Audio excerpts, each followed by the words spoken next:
Good afternoon, 10th class students. Today we will discuss the two properties of metals.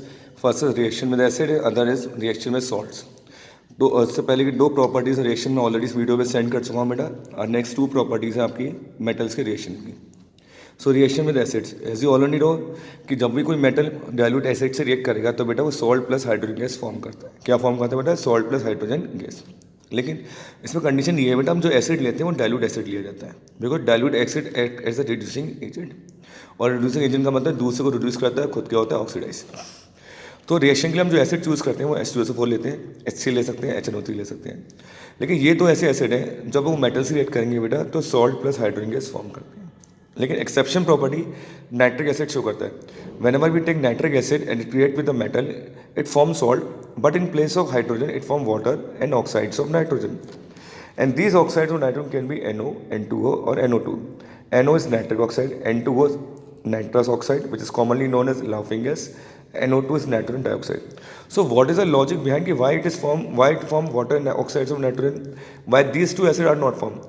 The reason is that because nitric acid is a strong oxidizing agent. So means oxidizing agent means when HNO3 is oxidized, it will convert into H2O plus NO plus O. तो इसलिए water और NO बनता है जब भी nitric acid किसी metal से react करता है, क्योंकि जब HNO3 डिकम्पोज होता है तो इन तीन फॉर्म में टूटता है. इसको बोलते हैं nascent oxygen. Atomic form of oxygen is known as nascent oxygen. But there are two metals which react with HNO3 to form salt and hydrogen gas. These two metals are magnesium and manganese. So लेकिन उसमें condition ये है बेटा कि HNO3 बहुत dilute होना चाहिए, very dilute. अब वेरी डाइल्यूट होगा तब जाके वो अपनी रिड्यूसिंग प्रॉपर्टी शो करेगा, नहीं तो ऑक्सीडाइजिंग प्रॉपर्टी शो करेगा और बनाएगा सॉल्ट प्लस हाइड्रोजन गैस. अब हम रिएक्शन देखते हैं रिएक्टिविटी सीरीज का एसिड के साथ. आपको पता है कि हाइड्रोजन से नीचे जितने मेटल हैं वो हाइड्रोजन से लेस रिएक्टिव है, तो वो हाइड्रोजन को डिस्प्लेस नहीं कर पाएंगे एसिड से, इसलिए वो रिएक्ट नहीं करेंगे. अगर एसिड डाइल्यूट है तो कंसनट्रेट एसिड है तो उससे रिएक्ट कर जाएगा बेटा. और बाकी ये सारे मेटल रिएक्ट करेंगे किससे? एसिड से. और क्या बनाएंगे? Salt plus hydrogen gas. Except zinc जो नाइट्रिक एसिड के साथ बनाएगा salt, water and oxides of nitrogen. इसलिए ये आप देख सकते हैं जैसे Na plus H2SO4, Na2SO4 plus 2. लेकिन एल्यूमिनियम के साथ बेटा एक क्या इंपॉर्टेंट बात है कि एल्यूमिनियम का जब एसिड में डिप करेंगे तो रिएक्शन स्टार्टिंग में तो स्लो होगा, लेकिन उसके बाद रिएक्शन की स्पीड बढ़ेगी. ऐसा इसलिए हो रहा है बेटा क्योंकि एल्यूमिनियम के ऊपर एक प्रोटेक्टिव लेयर होती है एल्यूमिनियम ऑक्साइड की जो उसको कवर करती है. तो जब तक ये लेयर एसिड में डिजॉल्व नहीं होगी एसिड एल्यूमिनियम के कॉन्टैक्ट में नहीं आएगा. तो इसलिए स्टार्टिंग में रिएक्शन स्लो होता है, बाद में रिएक्शन क्या होता है बेटा? फास्ट होता है. तो ये खाली नाटक वाले एल्यूमिनियम के साथ होता है. बाकी इन सब में कोई प्रॉब्लम नहीं होती. एसिड के साथ रिएक्शन बहुत फास्ट होता है. नेक्स्ट हमारा जैसे जिंक प्लस नाइट्रिक एसिड दे रहा है बेटा, zinc nitrate, water and oxides of nitrogen. Oxide होना तीनों में से कोई भी मिल सकता है, NO2, N2 और NO. Now fourth reaction is reaction with salts. This reaction we already study in first chapter chemical equation reaction. This is known as displacement reaction.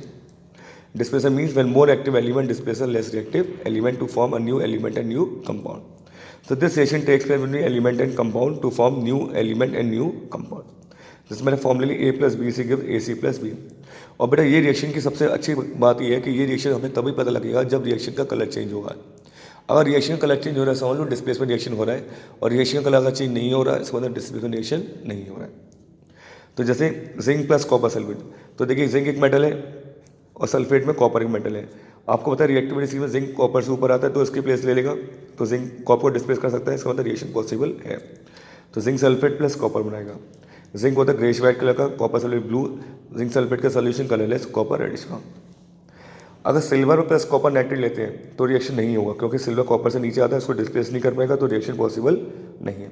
लेकिन इसका मैं रिवर्स लूँ, अगर Ag की प्लेस में कॉपर ले लूँ और कॉपर की प्लेस में Ag आया तो copper plus silver nitrate form copper nitrate plus silver, इसका मतलब रिएक्शन पॉसिबल है.